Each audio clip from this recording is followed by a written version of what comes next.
আসসালামু আলাইকুম ভিউয়ার্স। বাংলাদেশের সর্বশেষ আপডেট সংবাদে আপনাদের স্বাগত। জানিয়ে দেব হাতে থাকা সর্বশেষ আপডেট বাংলা সংবাদ। প্রথমেই সংবাদ শিরোনাম। স্বরাষ্ট্র উপদেষ্টার সাথে বৈঠক, আওয়ামী লীগ যুবলীগ ছাত্রলীগকে নিষিদ্ধের দাবি। এরপর জানিয়ে দিব আওয়ামী লীগকে মাঠে দাঁড়াতে দেবে না বিএনপি, 3 দিনের কর্মসূচি। এদিকে জুলাই গণহত্যার বিচার কোন আদালতে হবে জানালেন আইন উপদেষ্টা। এরপর জানিয়ে দিব 10 সচিবের চুক্তিভিত্তিক নিয়োগ বাতিল। আরও জানিয়ে দিব দেশে 90 দিনের মধ্যে নির্বাচন নিশ্চিতে ভারতের প্রতি জয়ের আহ্বান। সর্বশেষ জানিয়ে দিব জনগণকে ভোট দিতে দিন, অন্তর্বর্তী সরকারকে মার্কিন কংগ্রেসম্যান। এতক্ষণ শুনছিলেন সংবাদ শিরোনাম, এবারে বিস্তারিত। তবে অনুরোধ থাকবে ভিডিওটিতে একটি লাইক করবেন এবং কমেন্ট করে জানিয়ে দিবেন কোন জেলা থেকে আপনি আমাদের এই ভিডিওটি দেখছেন। স্বরাষ্ট্র উপদেষ্টার সাথে বৈঠক, আওয়ামী লীগ যুবলীগ ছাত্রলীগকে নিষিদ্ধের দাবি। আওয়ামী লীগ যুবলীগ ছাত্রলীগকে নিষিদ্ধের দাবি জানিয়েছে গণ অধিকার পরিষদ। আজ বুধবার সচিবালয়ে স্বরাষ্ট্র উপদেষ্টার সাথে বৈঠক শেষে দলটির নেতা রাশেদ খান সাংবাদিকদের একথা জানান। বৈঠকে গণ অধিকার পরিষদের পক্ষে 8টি লিখিত প্রস্তাবনার কথা জানান রাশেদ খান। প্রস্তাবনাগুলো হলো ছাত্র জনতার শান্তিপূর্ণ আন্দোলনে হামলা ও গুলি চালিয়ে হত্যাকারীদের চিহ্নিত করে দ্রুত সময়ের মধ্যে গ্রেফতার এবং আওয়ামী লীগ ছাত্রলীগ যুবলীগকে সন্ত্রাসী সংগঠন হিসেবে নিষিদ্ধ করা, সকল জেলায় নতুন পুলিশ সুপার ও উপজেলা অথবা থানায় নতুন ওসি নিয়োগ, স্বরাষ্ট্র সচিব জাহাঙ্গীর আলম, বিভাগীয় ডিআইজি সহ দলবাজ কর্মকর্তাদের চাকরিচ্যুত করে দুর্নীতি দুর্বৃত্তায়নের সাথে জড়িতদের দ্রুত সময়ের মধ্যে আইনের আওতায় আনা, চলমান পরিস্থিতিতে পুলিশের মনোবল বৃদ্ধি ও নির্বিঘ্নে নিরাপত্তার সাথে কাজ করা সহ দ্রুত সময়ে আইনশৃঙ্খলা পরিস্থিতি স্বাভাবিক করতে প্রতি থানায় 10 জন করে সেনা সদস্য নিয়োগ, পাসপোর্ট ও ইমিগ্রেশন সহ পুলিশের সর্বস্তরের ঘুষ দুর্নীতিমুক্ত করে জনবান্ধব পুলিশ ব্যবস্থা নিশ্চিত করা, পুলিশের কোনো সদস্যের বিরুদ্ধে যে কোনো অসদাচরণ দুর্নীতি অনিয়মের অভিযোগ উঠলে 1 মাসের তদন্তের মধ্যে কার্যক্রম সম্পন্ন করে ব্যবস্থা গ্রহণ, বৈধ অস্ত্র জমা নেওয়া সহ অবৈধ অস্ত্র উদ্ধারে অভিযান পরিচালনা, বিভিন্ন সময় অন্যায়ভাবে চাকরিচ্যুতদের চাকরি ফিরিয়ে দেওয়া এবং প্রয়োজন অনুযায়ী নতুন পুলিশ সদস্য নিয়োগ দেওয়া। আওয়ামী লীগকে মাঠে দাঁড়াতে দেবে না বিএনপি, 3 দিনের কর্মসূচি। বিরতির পর টানা 3 দিনের কর্মসূচি নিয়ে ফের মাঠে নামছে বিএনপি। এর আগে সাবেক প্রধানমন্ত্রী শেখ হাসিনা ও তার মন্ত্রিসভার পতনের দুদিন পর 7 আগস্ট ঢাকায় সমাবেশ করেছিল দলটি। এবার কর্মসূচি দিয়েছে যুবদল, স্বেচ্ছাসেবক দল, ছাত্রদল ও কৃষক দলও। শেখ হাসিনা কর্তৃক গণহত্যার বিচার এবং দলের চেয়ারপারসন বেগম খালেদা জিয়ার জন্মদিন উপলক্ষে 3 দিনের কর্মসূচি দিয়েছে বিএনপি। আজ বুধবার থেকে শুরু হওয়া কর্মসূচি সারা দেশের জেলা উপজেলা পর্যায়ে পালিত হবে। কর্মসূচি সর্বাত্মকভাবে সফল করতে বিএনপি ও অঙ্গ সংগঠনের সর্বস্তরের নেতাকর্মীদের নির্দেশনা দেওয়া হয়েছে। কর্মসূচি পালনে আওয়ামী লীগের কেউ বাধা দিলে শক্তভাবে প্রতিহত করবেন বিএনপি নেতাকর্মীরা।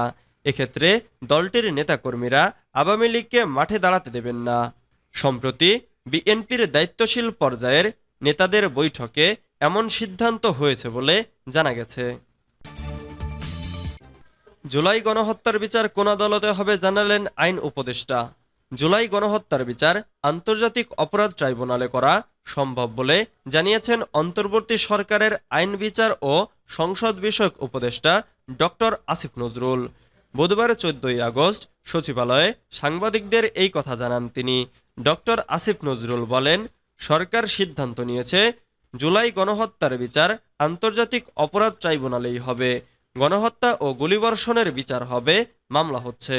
মানবতা বিরোধী অপরাধ হিসেবে বিচার করা যায় কিনা তা খতিয়ে দেখা হবে। জাতিসংঘের তত্ত্বাবধানে তদন্ত হবে।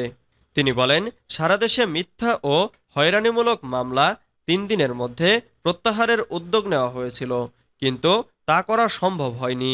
পুলিশ বাহিনী না থাকায় সেটা সম্ভব হয়নি। এখন পুলিশ যোগ দিয়েছে। আশা করি 31শে আগস্টের মধ্যেই সেই সব মামলা প্রত্যাহার করা হবে। 10 সচিবের চুক্তিভিত্তিক নিয়োগ বাতিল। চুক্তিভিত্তিক নিয়োগ পাওয়া মোট 19 জন সচিবের মধ্যে 10 জনের নিয়োগ বাতিল করা হয়েছে। বুধবার 14 আগস্ট জনপ্রশাসন মন্ত্রণালয় থেকে এ সংক্রান্ত পৃথক প্রজ্ঞাপন জারি করা হয়েছে। এতে সই করেছেন মন্ত্রণালয়ের উপসচিব ভাস্কর দেবনাথ বাপ্পি। নিয়োগ বাতিলের তালিকায় রয়েছেন জাতীয় রাজস্ব বোর্ডের চেয়ারম্যান আবু হেনা রহমাতুল মুনিম, জাতীয় সংসদ সচিবালয়ের সচিব KM আব্দুস সালাম, সড়ক পরিবহন বিভাগের সচিব ABM আমিনুল্লাহ নুরি, বাংলাদেশ বিনিয়োগ উন্নয়ন কর্তৃপক্ষের চেয়ারম্যান লোকমান হোসেন মিয়া, পরিকল্পনা বিভাগের সিনিয়র সচিব সত্যজিৎ কর্মকার, বেসরকারি বিমান পরিবহন ও পর্যটন মন্ত্রণালয়ের সচিব মোকাম্মেল হোসেন, কৃষি মন্ত্রণালয়ের সচিব বেগম ওয়াহিদা আক্তার, বিজ্ঞান ও প্রযুক্তি মন্ত্রণালয়ের সচিব মোহাম্মদ আলী হোসেন, রেলপথ মন্ত্রণালয়ের সচিব ডক্টর মোহাম্মদ হুমায়ুন কবির এবং বাংলাদেশ বিনিয়োগ উন্নয়ন কর্তৃপক্ষের নির্বাহী সদস্য মোহাম্মদ খায়রুল ইসলাম। দেশে 90 দিনের মধ্যে নির্বাচন নিশ্চিতে ভারতের প্রতি জয়ের আহ্বান। দেশে শিক্ষার্থীদের আন্দোলন সামলানোর ক্ষেত্রে কিছু ভুল হয়েছে বলে স্বীকার করেছেন সাবেক প্রধানমন্ত্রী শেখ হাসিনার ছেলে সজীব ওয়াজেদ জয়। তিনি বলেছেন, একেবারে আন্দোলনের শুরু থেকে বিক্ষোভকারীদের সাথে সম্পৃক্ত হয়ে সরকারের আলোচনা করা এবং কোটার বিরুদ্ধে কথা বলা উচিত ছিল। বুধবার ভারতের ইংরেজি দৈনিক দ্য ইন্ডিয়ান এক্সপ্রেসকে দেওয়া এক সাক্ষাৎকারে এসব মন্তব্য করেছেন জয়। শেখ হাসিনার সাবেক তথ্য ও প্রযুক্তি বিষয়ক উপদেষ্টা সজীব ওয়াজেদ জয় বর্তমানে যুক্তরাষ্ট্রে রয়েছেন। সেখান থেকে ইন্ডিয়ান এক্সপ্রেসকে দেওয়া সাক্ষাৎকারে তিনি বলেছেন, আমি বিশ্বাস করি আমাদের সরকারের কোটার বিরুদ্ধে কথা বলা এবং বিষয়টি আদালতের ওপর ছেড়ে দেওয়ার পরিবর্তে শুরুতেই বিক্ষোভকারীদের সঙ্গে কথা বলা উচিত ছিল। কোটা কমানোর বিষয়ে আমাদের সরকার সুপ্রিম কোর্টে আপিল করেছিল। আদালত ভুল করেছে। আমরা আবার কোটা চাই না বলে আমি সবাইকে আশ্বস্ত করার সুপারিশ করেছিলাম, কিন্তু আমাদের সরকার সেটা শোনেনি এবং বিচার ব্যবস্থায় বিষয়টি সামলাবে বলে প্রত্যাশা করেছিল। জনগণকে ভোট দিতে দিন, অন্তর্বর্তী সরকারকে মার্কিন কংগ্রেসম্যান। যুক্তরাষ্ট্রের ফ্লোরিডা অঙ্গরাজ্য থেকে নির্বাচিত প্রভাবশালী কংগ্রেসম্যান ড্যারেন ছোটো বলেছেন, গণতন্ত্র ফিরিয়ে আনতে বাংলাদেশের জনগণের পাশে আছি আমরা, জনগণকে ভোট দিতে দিন। গত 9 আগস্ট যুক্তরাষ্ট্রের পররাষ্ট্রমন্ত্রী ব্লিংকেনের সঙ্গে একমত প্রকাশ করে এক্স হ্যান্ডেলে তিনি বলেন, অন্তর্বর্তীকালীন সরকারের উচিত গণতান্ত্রিক নীতি, আইনের শাসন এবং জনগণের ইচ্ছাকে সম্মান করা। প্রসঙ্গত, ড্যারেন ছোটো বাংলাদেশে গণতন্ত্র পুনরুদ্ধারে দীর্ঘদিন ধরে আন্তরিকভাবে কাজ করে যাচ্ছেন। বিগত জাতীয় নির্বাচন স্বাধীন, নিরপেক্ষ এবং বিশ্বাসযোগ্য চেয়ে ছোটো একটি ভিডিও বার্তাও দিয়েছিলেন। তিনি বাংলাদেশে গণতান্ত্রিক পরিবেশ সৃষ্টির জন্য তার সহকর্মীদের নিয়ে কাজ করার আগ্রহ প্রকাশ করেন।